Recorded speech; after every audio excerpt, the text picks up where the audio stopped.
Welcome to the Principles of Performance podcast, where we discuss how to optimize your health, fitness, and performance.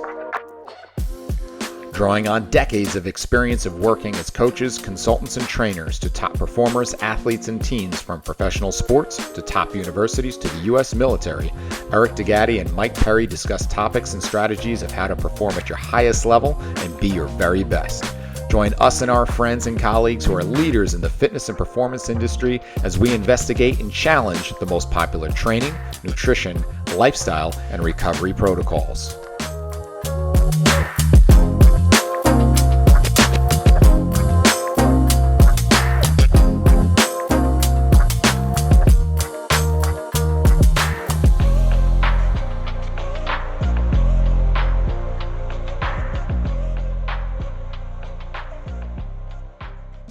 And away we go. Here we are at the Principles of Performance podcast. I'm your host, Eric DeGatti, along with my friend and co-host, Mike Perry.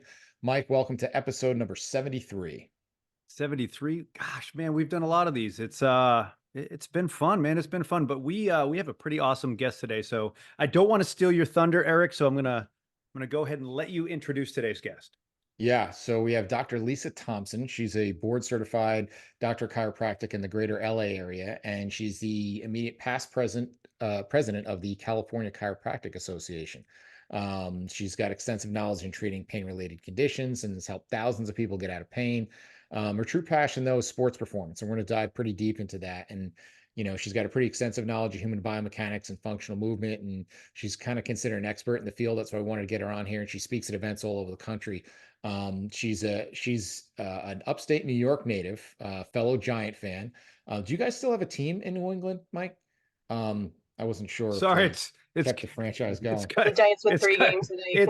It's cutting out a little bit, guys. It's cutting out a little bit. Sorry, I gotta take this. What? I can't hear you. All right. So, but she graduated from State University of New York at Plattsburgh, and then she was a member of Omicron Delta Kappa National Leadership Honor Society there, and she was in the who's who of American colleges university list, and she was also the captain of the women's soccer team there. She also graduated from Palmer College of Chiropractic, and upon graduating, she kind of picked up, moved out to Cali, and now she's doing her thing out there, and we're happy to have her on the show. Welcome, Dr. Thomson. Thank you for having me. I'm excited to talk to you guys.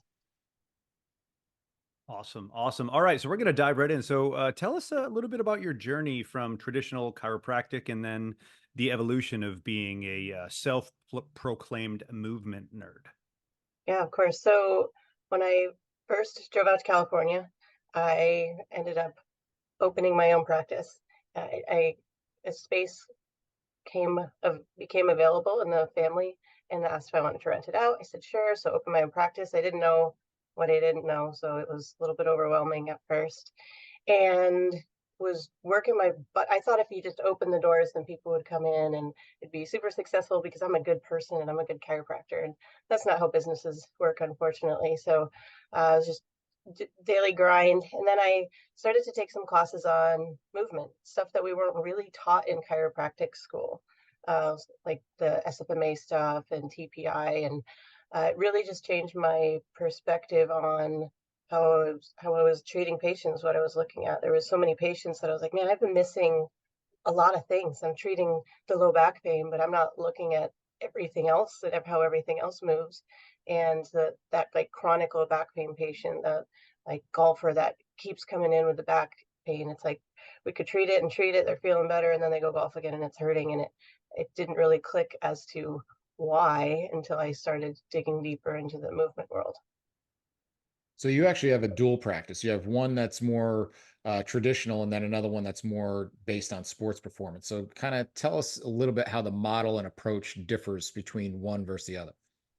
Yeah, so I love the sports performance side. So I have one office, the one that I've had, let's see, it's been a little over 10 years that I've had my original practice. And I've got a big net set up. I can watch my athletes hit, swing, throw.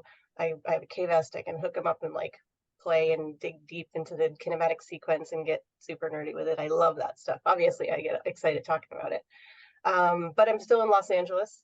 There's still a lot of people that need care that are not necessarily athletes. There's a lot of auto accidents here. So I have my other practice, and they're actually pretty close to each other. They're only about 3 miles away from each other. So the other one is just more traditional. I don't have a net set up. I can't kick my soccer ball and swing my golf club in between patients. It's not as fun. But I still care about people, and I still have plenty of people who want to come see me. And so I have it set up where the traditional chiropractic practice, I don't charge quite as much. It's more adjusting minimal modalities. And then the other practice is I just charge a little bit more, and it's a little fancier. I tell people a little bit more of the bells and whistles. Now it's funny because I get this question all the time when they'll see, in the course of a day, I'll work with, a regular Joe, for lack of a better term, a general fitness client, and then go right into training a pro athlete. And the general fitness client will always ask, so like, what's the difference between what you're going to do with them versus what you're going to do with me? And I say, look, the approach is the same, the philosophy is the same, but the execution is going to be different because you're not going to have to go into the same environment.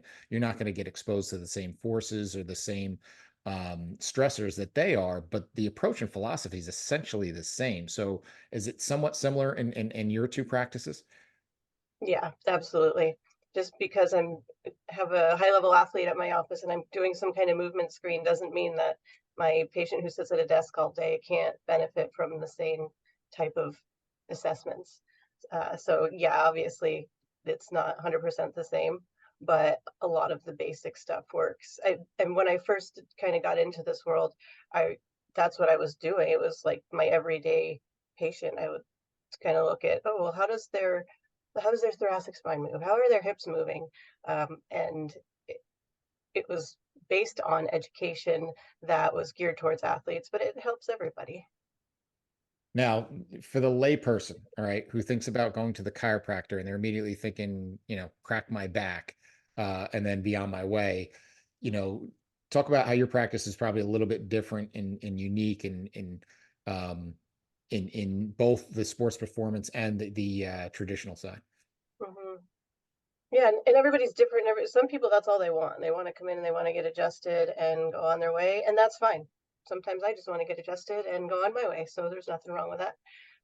But a lot of times there's more to it. If somebody's coming in to see me because they're in pain, yes, I think as a chiropractor, I think that the adjustment is the most powerful tool that I have. But that being said, a lot of times there's more to it than that, and I'm really big on getting to the why, figuring out why the pain is there in the first place, what is causing the dysfunction in the first place. And as far as what makes my sports performance side different is a lot of my athletes do come to me first because they're in pain, but then we can dig into the fun stuff once we get them out of pain, get to more of the performance side. It's fun when they come in because they're hurting, but then we can do something that maybe helps their efficiency, their power, their performance. That's fun. Get them out of pain, and then not only are they feeling better, but they're playing better. Very cool. So, as far as sports go, your primary focus seems to be baseball and golf. Why those two? Yeah, well, baseball, I'm a huge baseball fan. I grew up in upstate New York, and down the road from me were my three cousins who are older boys. So it was like I had three older brothers growing up. If we weren't playing sports, we were watching sports. So big sports fan. And baseball was we were always throwing the baseball. I didn't play baseball. I was a soccer player, but I could watch baseball all day, every day. Go Mets! I'm a big Mets fan. So baseball, I can talk baseball. I love talking baseball. I could talk baseball all day. So it's easier for me I'm big on being able to speak the language of the athlete. If I get like water polo, I don't know anything about water polo. I grew up in New York. People were inside a lot more than in Southern California where I am now. So water polo is kind of a whole new world to me. So I don't speak their language as much. So baseball's a better fit in that aspect because I know the game really well. And golf, I think, well, I do golf. I'm not a good golfer though. Uh, I would hope, I'm hoping I'm getting better, but I'm not a good golfer. But I think the golf side is more because I've taken so many classes down in Oceanside at TPI. I'm lucky enough to be depending on traffic, a little over an hour away from the Titleist Performance Institute. And it's my happy place. I love it there. I love learning there. So I've taken a lot of the TPI classes, and so I think that's kind of more where the golf comes from. All right. Well, we're kindred spirits with the baseball thing, so we can geek out a little bit about that stuff. So, something you brought up is important is being able to kind of talk the talk and be able to relate to their environment, their conditions, the demands, the intricacies of the sport. So, kind of tell me about how you're able to do that, and what how you continue to kind of hone your craft in being able to have that language and vernacular that they understand and that they appreciate, to almost give you the street cred, so to speak, of when they walk in the door, like, oh, well, okay, she actually gets it. Yeah, absolutely. And I think too, for me as a female, sometimes people don't expect me to know as much about sports as I do. But it's incredibly helpful for getting that credibility right away. So one, just understanding like the demand, we'll use baseball, like understanding the demands of a baseball athlete, understanding what preseason looks like, what they're doing in the postseason, like all that stuff. It helps tremendously to be able to say, okay, well, uh, what were you doing during this workout or whatever. But then also, like, I'm a fan of the sport. So if there was a big game the night before or something and they come in and I can say, oh, did you see that catch that they had? Or did you see whatever? People are like, oh, do you actually know that happened? I'm like, yeah, I'm not just pretending. I am genuinely a huge sports fan. But it does help. And again, as a female, I think it helps a little extra because I didn't play baseball. And that was something that I struggled with for a little while, to be honest, because I felt like there were some like dads, for example, that would come in and I would make comments about what I saw, and the dad would be like, no, that's not what I saw something different on YouTube. And I definitely struggled with it because it's like, well, maybe I don't know what I'm doing. Like I didn't play the sport. And it took me a little while of getting really good results to be like, oh, I do know what I'm talking about. That guy's just a jerk and saw something on YouTube that was wrong. So I forgot what the original question was. Now I'm going off on a tangent here. No Uh, worries. But you brought up a couple times that being a female and then working with male athletes, obviously baseball being a male dominant sport, and then, golf being, not completely equal and definitely heavier on the male side. Talk about like getting that credibility, and then what kind of barriers you hit being a female clinician, and getting buy-in. And does it take a little bit more that you have to do in terms of kind of earning that trust? yeah, for me it did anyway. And looking back, I think some of that was just uh, I was doing that to myself. I was mentally telling myself, well, I didn't play baseball. Maybe I'm not the right one for this. Maybe I'm not good enough.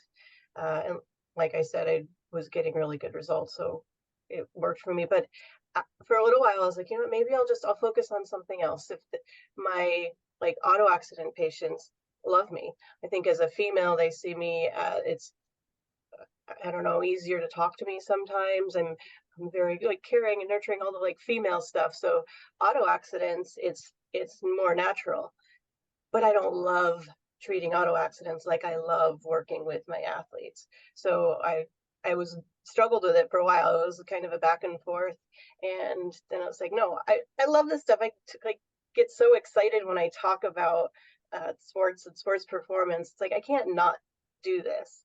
So kind of just sticking with it and understanding that I do know what I'm talking about, and like kind of talking myself out of that like mentality where I'm not good enough, which I think a lot of us do when you start working with professional athletes. It's like, oh well, who am I? And it's like, oh, I know what I'm doing.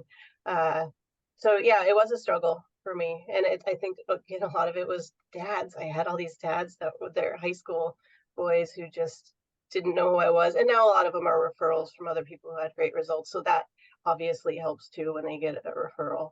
But yeah. Yeah, isn't it funny? The generally the practitioners who are the most talented have usually the greatest imposter syndromes. And it's the shitty ones that are way too confident in their abilities. Yeah, it's on YouTube. So they have a lot of followers, so they must know what they're talking about, right? Yeah, absolutely.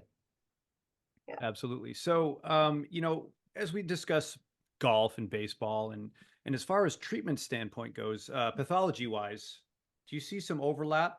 What are the things that you tend to see in both of those sports? Oh, absolutely.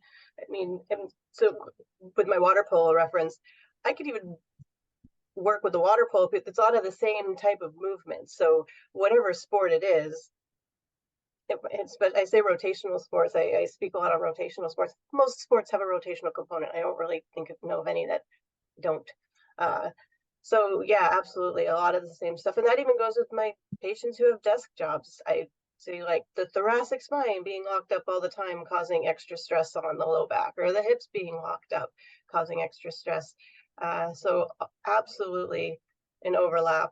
I think for me personally with golf and baseball, I'm just able to dig a little bit deeper than some other sports because I know them well. I work with athletes all the time, so I'll see, or I work with those type of athletes all the time, so I see a lot of common things, but absolutely some overlap. And I, I would say, like for me, looking to the thoracic spine for so many different things, because people sit all day in this hunched over position, like way too much. Even some of the really high level athletes, if they're not training, they're like playing video games so much and stuff. So uh, lots of overlap, which helps.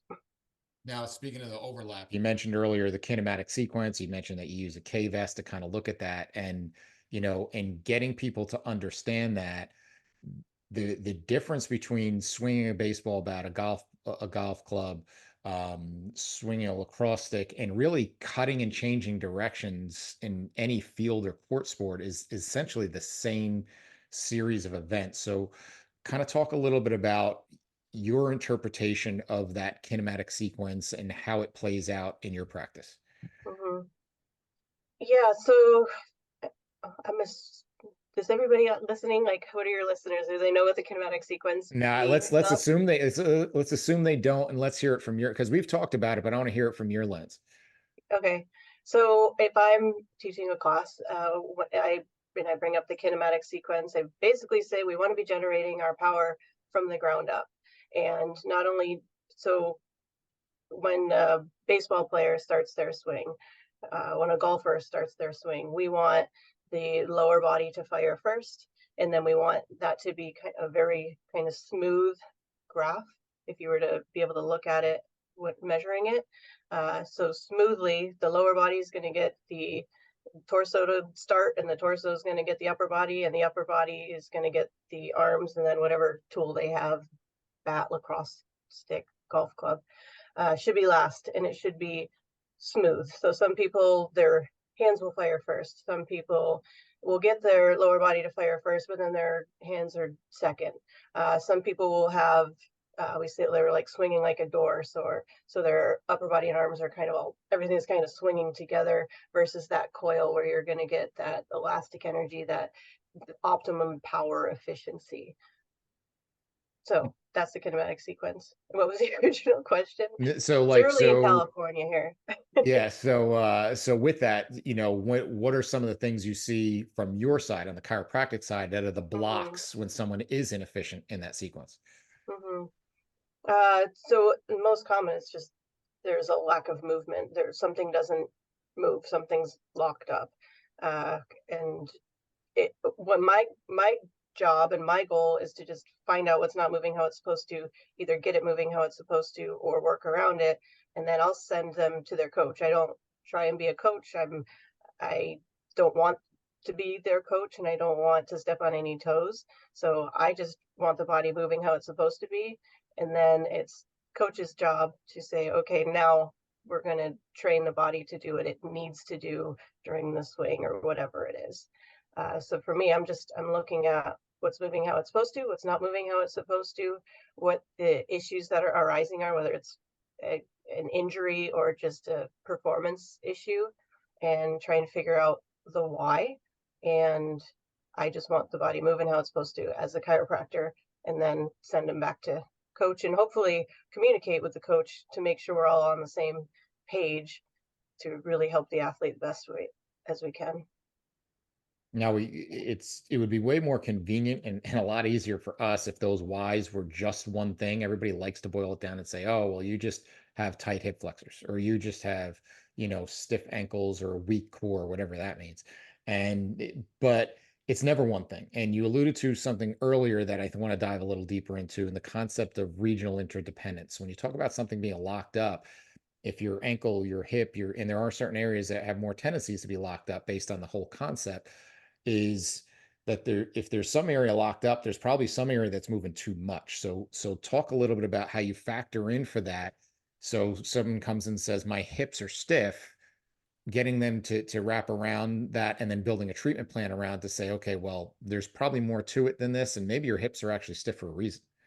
Yeah.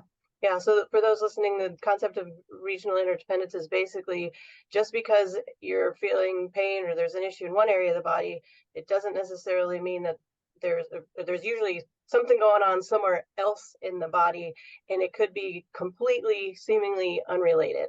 So I use the example sometimes where, and I can't think of who it was. It was a baseball player. It was like Dizzy Dean or something a long time ago. And it could correct me if I'm wrong here, but I think the story is like his career ended because of like a shoulder injury. But really, it boiled down to he hurt his toe and he started pitching differently because he had a toe injury, which caused this snowball of changes in his biomechanics, which caused him to have a shoulder injury. And I could be messing up that story a little bit, but this doesn't matter. That's the There's principle. actually the same story is Chien-Ming Wang with the Yankees. He was a 18-game winner who broke his foot rounding a base, of all things, in a National League game because he wasn't used to it. Had a stress fracture in his foot and was never the same, and had nothing but arm problems and other musculoskeletal issues after that, and never came back the same. Yeah.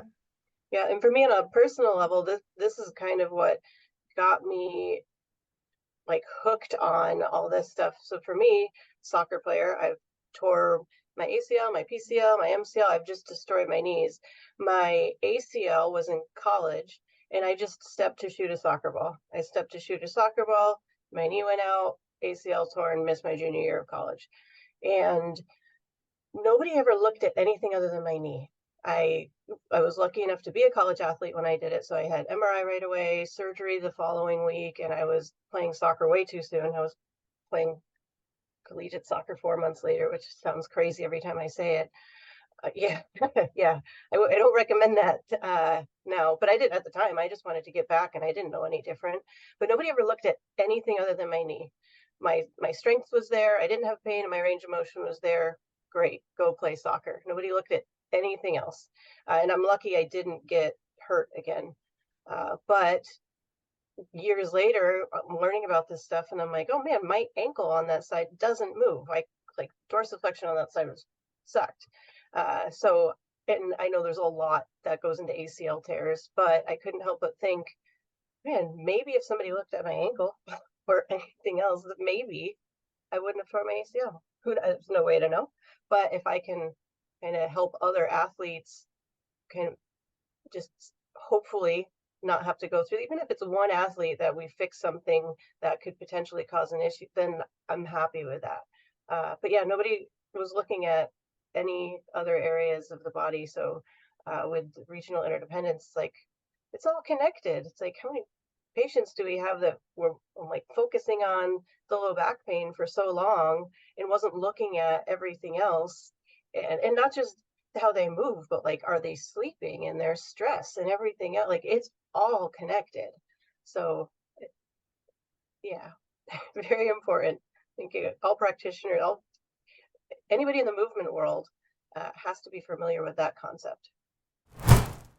Hey, everybody, a quick break in the action here. Hope you're enjoying the show, and we appreciate you listening. We're working hard to bring you the highest quality content and best guests every single week. So if you could do us a big favor and go and like and subscribe to the show on whatever platform you get your podcasts on, it would be greatly appreciated. Be sure to listen at the end of the show also to find out more information about our courses, as well as a special discount code for all our listeners. Thanks again, and let's get back to the show. When we see these discussions about epidemic levels of injuries, and whatever it is, pick the sport, whether it's NFL athletes and Achilles, whether it's MLB all athletes, not just pitchers now, with UCL injuries, with female soccer players, the incredible rise of ACLs, and how many of the women qualified for the national team have blown out their knees in the last year or so. Why is it not getting fixed when we have so much at our disposal? We have more of us than ever. Are we failing? And I think where we're failing is the lens that we're looking at this through. As long as we keep looking at it as a knee or an elbow or an ankle problem, we're never going to fix it. That if we don't take a step back and say, okay, there's more to it than just the knee, just the elbow, just the ankle, we're never going to get out of this spiraling, epidemic situation with all these injuries. Yeah, no, I agree. Okay, so let's talk about like traditional chiropractic care. It's and adjustments and so forth is really mobility biased, right? So beyond that, how do you account for and address the motor control and the stability issues that accompany that? hmm I'll say it depends. So some of my patients want the most basic, like they want to come in, and this isn't my high level athlete, of course. Some come in and they want quick fixes. They don't want to they don't want me to send them out and for all this other stuff. So I might just give some simple exercises in my office. I don't do a ton of that, but I'll give little things that they can do. If it's a higher level athlete, I refer out. I say, this is what you need to work on, whether it's with your own, whether whoever it is, if they're working with a strength and conditioning coach, if they're working with a physical therapist or their coaches at school, whatever, I'll just say, this is what you need to work on for the motor control. This is what you need to strengthen, and work with your coach for that, because that's not necessarily my job. And I'm not as good at that. So I like to be the one that finds the things and then says, okay, now this is what you need to fix, but I'm not the one to fix it for you. So that's how I do it. And everybody's a little bit different, but that's what works for me. And it would be great someday to just have somebody at my office that I can say, okay, now go see this person and this is what you're going to work on. I just don't have that yet. Okay, so before you jump in, Mike, I want to get a little nerdy here, and I would actually be curious to your feedback on this, Perry. Here's one of my newer theories, and this is why I'm tying it to you, Lisa, in chiropractic. We all have clients that come to us and say, "Oh, I went to the chiropractor and I have my hips are off," or "I went to the chiropractor and I have one leg shorter than the other," right? And they have this leg length discrepancy. Now, the amount of times that someone actually has a structural leg length discrepancy, unless they, shatter their leg when it is a kid and it grew back, most of the times it's a functional leg length discrepancy, right? Stop me and correct me if I'm wrong at any point here.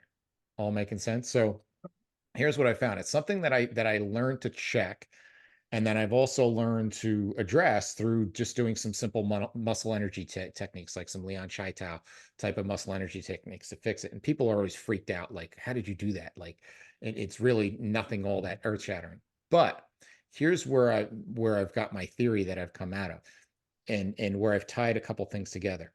Almost every time I've seen that leg length discrepancy and I've started to really pay attention to it, it almost is always in someone who has really poor motor control, i.e., rotary stability or like lower body motor control issues, something like that, where they just really don't exhibit good pelvic control, which is maybe how they got in that place there in the first place.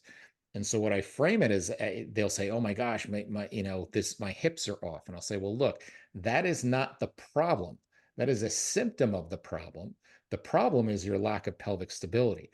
We'll do this technique. It'll even out.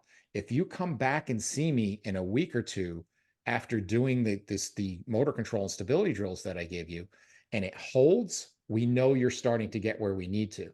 But if you come back and you're just as off a week later, we're not moving the needle in your pelvic stability." So agree, disagree, or any thoughts, comments, or gripes on that whole theory? I like that theory. I haven't thought about it like that, to be honest. But I'm thinking of all the people who come in and say that, like, oh, I feel like my hips are, and the people that come to mind are all people who 100% should be working on that. I'm going to start nerding out on that too a little bit in my office to see if I can play around with that and make some changes. But that makes sense. And so there's people that come in over and over again with the same issues, and they, again, the people that are coming to mind are the people that absolutely need to work on it. They sit all day, they don't move. People don't want to exercise. They don't understand how important it is. I tell my patients not to think of exercise as extra work, but to think of it as an essential part of being a human. But yeah, I'll have to start playing with that. I will actually add to that. Someone who's trained a bunch of individuals that have been considered hypermobile and felt like things were sort of stuck.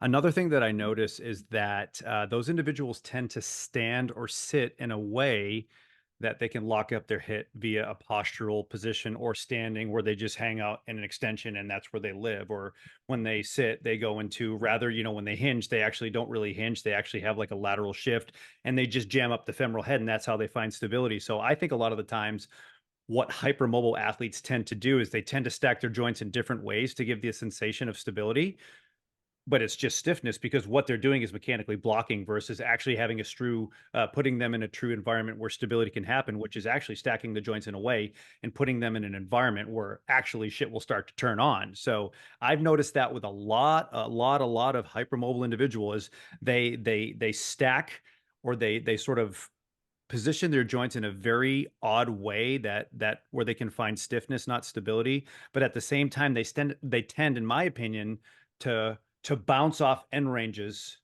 a lot, and that's how they find stability, by bouncing off of end ridges rather than getting to the point of control. That's just my experience of doing it for a fairly long time. A couple years. Yeah, I mean, it makes sense. The body will compensate, right? So to bring it full circle is going back to baseball and where we see this. And I've kind of picked some of this up from learning stuff with Eric Cressy, is talk because I know he does a lot of work with PRI and talking about positional breathing. Because what do you have in baseball? You have a sport that you basically stand around a lot, right? In between pitches, pitching changes, all these things, in between hitters. Especially when you're out in the field, you're standing around a lot. And what do you tend to do? You tend to hang on one hip. And so you just hang on that one side. And now you've created this more of a behavior than it is a structural or musculoskeletal fault. It's just a behavior. Well, the more you practice that behavior, it more becomes natural. And now it becomes natural, and the body's just going to make adaptations. It's the SAID principle, but people assume that the SAID principle is a good thing. SAID principle could be a bad thing, because if you want to get really good at sitting, your body will get really good at sitting. Yeah, it's just and movement is just a behavior. It's just no different than, anything else we do is a behavior. Whatever ticks or idiosyncrasies we have in our own movements, our postures, or our positions that we like to go into, where we find comfort. Like Mike said, I can lean into my joints and find comfort there, because it's hard to stand up straight all day. And if you're standing up straight for a 3.5 hour game, that's going to be much more exhausting than if I can go hang on my hip. So it kind of goes full circle, where you see this a lot in baseball, and quite frankly, golf. There's just as much standing around. Yeah. So, oops, sorry, I hit the wrong button. All right, so we're going to change gears a little bit and talk about sort of this leadership role that you've taken in your field, and let's talk about what you'd like to see, and where you would like to see the field go, and how you can maybe start to change the public perception of chiropractors. Why everybody doesn't love their chiropractor? Everybody doesn't love chiropractor? I don't know. Maybe they do. Yeah. So for me, I was involved with the California Chiropractic Association at a local level, and I had people just kind of reaching out to me, suggesting I step up, take on more of a leadership role. And to be honest, I at first wasn't really that interested. I have little kids. I'm a mom. I'm running 2 practices. I'm busy. We're all busy, but especially with the kids, it's like I need to have time to take them to their practices that seem to be every single day of the week and their games on the weekends, and I didn't want to miss out on that. So to be honest, at first I didn't want to step up into more of a leadership role. That being said, I was also going up to Sacramento every year, going to our lobby day, and I just saw how important the grassroots efforts are. And so for me, it's kind of like, okay, well, with the right people in leadership, we can move the profession forward. I know there's a lot of, like any profession, there's a lot of crazy, interesting people. There's interesting ways to practice chiropractic. And so as long as people are like really helping people and they're doing things ethically, then whatever. There's all sorts of different practice styles. I'm not like, oh, you need to practice a certain way. No, I don't care. Do it ethically, do it right, help people, be a good person. That being said, it was like, okay, well, if the right people are in leadership, we can really help move the profession forward. I almost felt like obligated to put my name out there and say, if people think I'm the right person for this job to step up and help lead, then I'll do it. It's just kind of, I have that heart where if I can help, then I'll help, even if it didn't necessarily seem like the right time. It's like having a kid. Is there ever really a good time to have a kid? So stepped up, ran for the position, was elected president of the California Chiropractic Association, and said, all right, I'm going to give everything I have to this while I'm in that role. And when I'm done, I'll focus on, I'm still going to be involved. I'm immediate past president through the end of the year. So my time on the board, actually, I think I've been on the board of directors for 4 or 5 years now. So I'll actually be stepping off the board of directors at the end of the year. I'll still be involved, just in a different role, and I'll focus on some of my own stuff now. So now I'm curious, within your community of fellow chiropractors, what is the sentiment, or do you have a divide between the chiropractors may want to just stick to a more traditional role of come in and I adjust and that's what we do, versus ones that are branching out like yourself, who are a little bit more holistic and a little bit more multidimensional? I mean, we see it in our world where you have the traditional strength coaches that we give exercises, reps, and sets, and then you have ones that venture out a little bit more and be a little bit more adventurous, to where you have, on the far reaches of, when you get into the fitness world, you have more fitness trainers that have become life coaches and kind of really stretching the bounds there. Like, where in that community do you see the sentiment in terms of like what the definition of a chiropractor should be and what falls within that scope? Yeah, so say there is absolutely a divide in chiropractic, and it's very frustrating because what the research shows is, for the most part, we all agree on the same stuff. Like, for the most part, we want to help people, we want to do things right. We like, adjusting's important, all that stuff. But yes, there are some people who think that chiropractors should only adjust and that's it. And I know there's people that when I was president weren't happy about it, because I do other things and there's rehab stuff. And I had somebody say to me once, I was talking about one of my Major League Baseball pitchers that I was treating, and he's like, what did you do? Just stretch him? And I'm like, what? You think that's what I do? Is I stretch people? I'm not adjusting. Like, but just some people think that as chiropractors, we should just adjust. And that's fine. If that's what you want to do, great. But don't knock me for wanting to do a little bit more. So it's frustrating. There is definitely that divide. We would be much stronger if we could all get on the same page and work together, but much stronger together. One nice thing about the board of directors for the California Chiropractic Association is we all practice very differently, yet we all respect each other and we all get along and we all appreciate that what I do is a little bit different than what our current president's an upper cervical doctor. She's helping a ton of people. She's good at what she does. I have no problem with that. Our philosophies are different, and that's fine. So if we could all work together, we would be stronger together. But this fight's been going on for a long time. So speaking of working together, we have a lot of conversations when we have clinicians on talking about the interplay between us and any clinician, whether it's PTs, whether it's chiros or athletic trainers, and understanding not only our scopes, our respective scopes of practice and staying within those boundaries, but also how much we understand each other. And to say, like, if you know, you said you don't have that resource in-house as of yet, but let's say, I pack up and move to California, and I'm going to be that guy in the room Yes. in terms of, okay, I'm going to handle this, you handle that. I think the only way that's successful is if you really understand to a certain extent what it is I do. And it's not that you're a strength coach, but you need to at least understand and appreciate what I'm doing so we can have a common language and standard operating procedure. And the same goes for me. I'm certainly not the guy that's going to try to adjust anybody. I'm not trained or skilled or licensed for that, but I need to at least appreciate what is going to happen if I say, okay, Lisa, you're going to take it from here and understand what it is you're actually doing. So I understand that the ramifications of what that's going to do and how that fits into the whole model. So talk a little bit about that interplay of how we need to get a better, I think the more we understand each other's fields, the better we both can get. Yeah. And I think for me, just as an athlete, that kind of came natural. And a lot of chiropractors were athletes, which is pretty cool. Just kind of understand the body and how it moves a little bit more and how important things like diet and exercise are. And I agree 100% with everything you just said. I like to, when I speak, I talk about how important it is to work as a team, and I tell people to leave your letters at the door.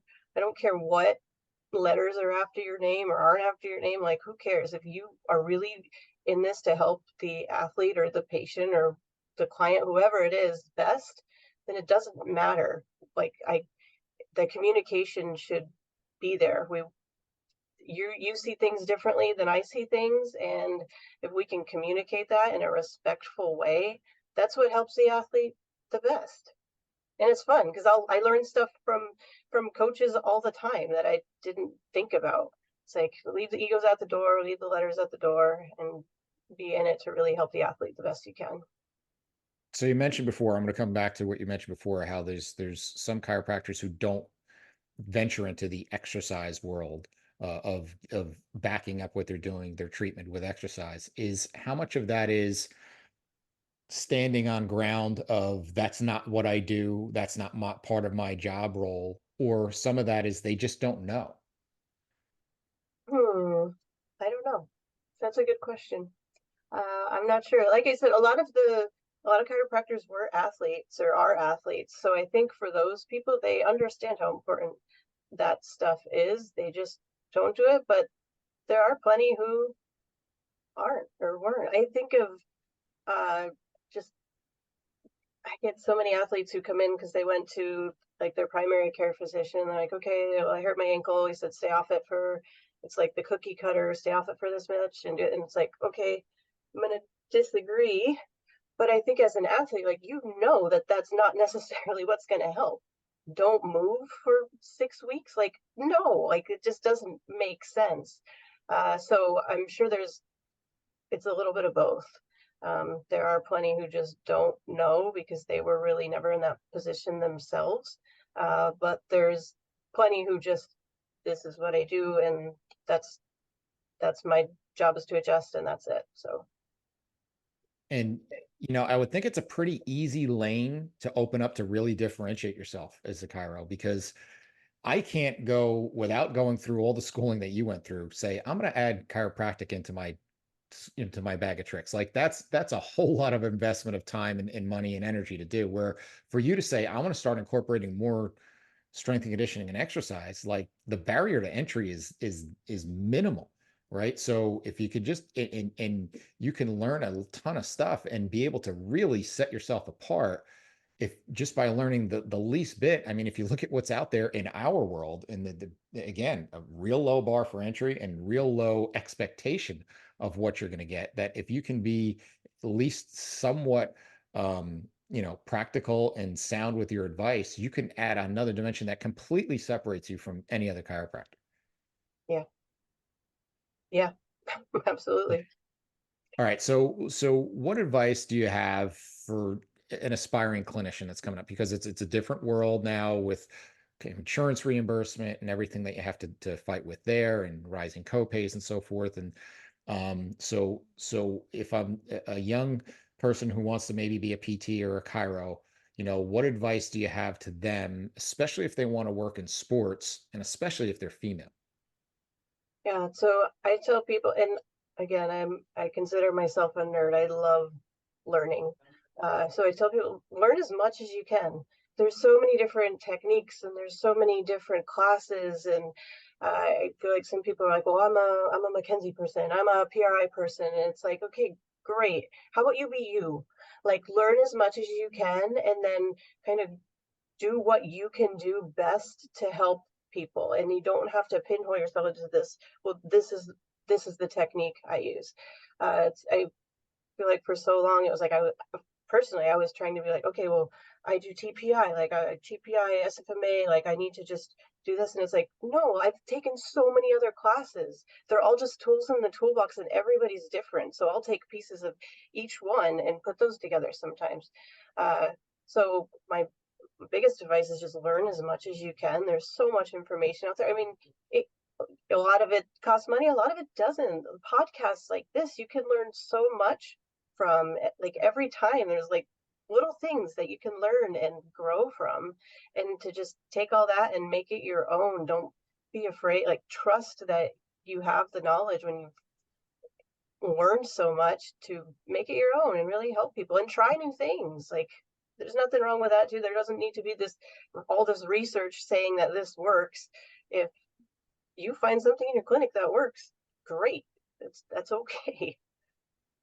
Yeah. So a couple things, Mike. Shit, people are expecting to learn stuff, so we better say some smart shit quick. No, never mind. Never mind. Uh, Forget it. Like I said on the Boyle podcast, when he goes, it's always good to speak with smart people. I'm like, all right, well, I'll see you guys later. um, but it's kind of refreshing and kind of cool to hear what Lisa's saying. Does it sound a little familiar to you, though, Perry? Yeah, exactly. Yeah. So the reason why I say that, Lisa, is because in our live course, we actually open up the course early on, and we do a little fun interactive thing, and it's called "What's Your Thing?" Meaning that most of us in this field, on the clinical or the performance side, we get labeled and pigeonholed as, you're the TPI woman, all right, or Mike's the kettlebell guy, or I'm the FMS guy, whatever it is, and we kind of take that on and stick to it and stay within that silo. And so what we do in the course is we say, okay, what are you? What's your thing? And we just pick somebody out of the crowd. Or what's your thing? If someone's going to introduce you, say, I want you to meet Lisa. She's my chiropractor. She's blank, right? What are they going to say after that? And then I'm going to say, okay, what is that thing? And then what we do is a fun thing. We have a Socratic debate where we actually split up the room, and we say, okay, we're going to take, if Lisa, you're the TPI person, here's what we're going to do. We're going to have group A is pro TPI. You're going to say all the great stuff you've heard about TPI and all the reasons why TPI is the greatest thing ever. And then group B is going to be anti TPI, and you're going to fight and argue for why TPI is complete bullshit. And guess which group you're going into, Lisa? You're going into group B, right? Because you're in this bubble and you think everything that Greg Rose says is gospel. So I want you to hear what the other side says, right? And I'm not saying it's not, because Greg Rose is somewhat of a messiah, right? But with that, we make you understand I'm that gonna put him in my phone like that. Greg Rose, somewhat of a messiah. job title. So, but it makes you understand what's going on outside that bubble. Like when Mike and I started doing research for the movement section of our course, like we went and spent months looking up every FMS hater we could find and find out all the holes they can poke in it, to realize, okay, this is what people think, and this is what people say, and this is what we have to acknowledge, and this is what we also have to discriminate and fight against. And so being able to get out of that bubble and realize that if you just think you're that thing, you're really not only pigeonholing yourself from a business standpoint, but you're only going to get, if you're just the kettlebell person, you're just going to only get cult-like kettlebell people coming to you. But also you're really hurting the client or the patient, because if you have somebody that could benefit from PRI and you're just, steadfast against PRI, well, you're screwing the patient, right? So that's where, we need to kind of open up our spectrum of what we do a little bit more. And then, tying it all together with your leadership stuff, I think what you're doing in practice is as much leadership as anything else. Right. And so I applaud you for that. And that they're the next female clinician to say, well, look, she's working with MLB players. That's who I want to be. And it's been done. If somebody has done it, then they can do it too. And people like yourself, people like Sue Falsoni, being the first athletic trainer on a MLB staff is awesome. Like, it just breaks down the bullshit of like, you can't do it, to say, well, she did it and she's really, really good at it and she's better than most. So like, why can't the next person do that? And you're starting to see that more and more on training and performance staffs. And so kudos to you on that. But before we wrap up, Mike, you got any final thoughts or questions on your end? No, this was an awesome conversation. Thank you so much for taking the time today. So before we finish up, tell everybody what projects you're working on now and what you have coming up for 2024. Oh, yeah. So I'm finally going to focus on my shit. I feel like I've just spread myself so thin, and I tried to be everything for everybody, and I got a little burned out. It was too much, and I put way too much pressure on myself to do that. I thought I could, and I can't. So I'm going to focus on my family, and my kids are getting a lot more involved in their sports, and I'm going to try. I have never really advertised for my businesses. I feel like I got to a comfortable spot where growth wasn't. I was comfortable. I didn't necessarily want to grow because I had so much else going on. But I'm ready now to focus on me and my business and my family. And like I said, I'll still always be involved in California Chiropractic because it's in me. I can't not. I've already joined another board of directors. I'm now part of what's called Clinical Compass, which does research for chiropractic. We call it chiropractic. It's best kept secret, but it's pretty much a research group. So I'm part of that team now, and I'm excited to grow with them and do more for them. But I'm going to be selfish for a little bit and kind of focus on me and my stuff and my family and my business. Time to grow. Good. Love Good it. for you. Good for you. Maybe you and Mike can talk offline about being psycho sports parents. I've already had my run. I've hung up my you blaze the trails for us, Dagati. Don't worry. Yes. We learn from you. I've gotten kicked out of games and done all that, so to lead the way to show you how it can be done. That's why it's great to know jujitsu, because most dads don't. I'm just saying, man, if you got to choke a dad out, I'm just saying, I usually give me 20 seconds. Noted. Awesome. Well, thank you, Lisa, for taking the time with us. And we want to thank you for listening. And this has been the Principles of Performance podcast. Thank you. Thank you for listening to the Principles of Performance podcast. If you've enjoyed our content, please like and share on your social media outlets, as well as subscribe and give us a review on YouTube, Apple Podcasts, or whatever your preferred platform is to listen to. For more information on the Principles of Program Design courses and workshops, visit us at www.principlesofprogramdesign.com and follow us on all of the social media channels where we post new content every day. To save 10% on any PPD courses, enter the discount code PRINCIPLESPODCAST10 at checkout. If you have any questions we can answer or suggestions for the show, you can email us at info@principlesofprogramdesign.com or message us on social media. Thank you again for your support.